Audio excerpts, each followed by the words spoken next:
The first session in our financial literacy training is designed to help participants examine their attitudes and habits regarding money, with the goal of developing positive financial behaviors. Consider the story of two friends from the same village. They attended the same school and later worked in similar jobs with comparable salaries. A decade later, one continues to struggle financially, living paycheck to paycheck, while the other thrives, running a small business, making investments, and enjoying financial stability. What made the difference? It wasn't luck or income. The key factors were mindset and behavior. In the book Rich Dad, Poor Dad, two fathers offer contrasting perspectives. One says, "I can't afford it," while the other asks, "How can I afford it?" One avoids challenges, whereas the other actively seeks solutions. When faced with a financial problem, do you shut down or challenge yourself to find answers? The way you frame your thinking can make all the difference. When you say, "I can't afford it," your mind stops searching for solutions. When you ask, "How can I afford it?" your mind begins to solve the problem. Imagine receiving a salary increase. What's the typical reaction? Many people move to a larger home, buy a better phone, and boost their spending. Yet after a few months, they find themselves with no extra money. This phenomenon is known as lifestyle inflation. Those who manage to build wealth resist the urge to increase spending and instead focus on increasing investments first. Picture two individuals, each receiving 50,000 Kenyan shillings.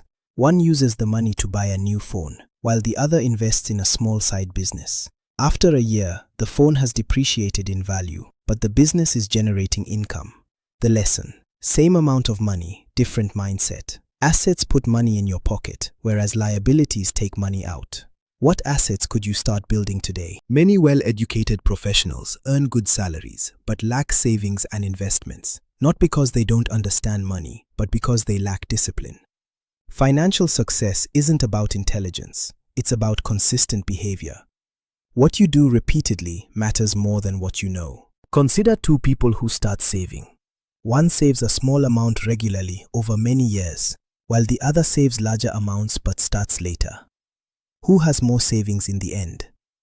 The one who started early and stayed consistent. This demonstrates the power of compounding. Your money grows faster over time. It's not about how much you start with, but about how early and how consistently you save. Some people may appear wealthy, with expensive phones, cars, and a flashy lifestyle.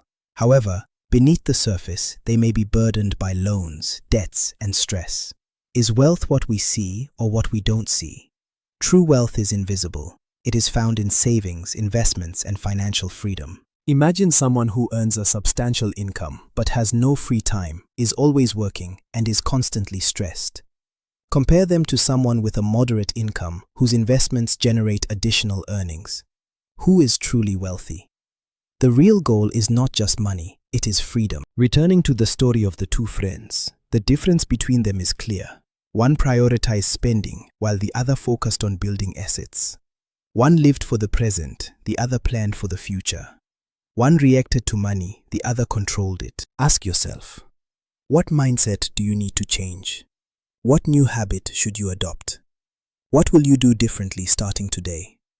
Remember, wealth isn't built overnight.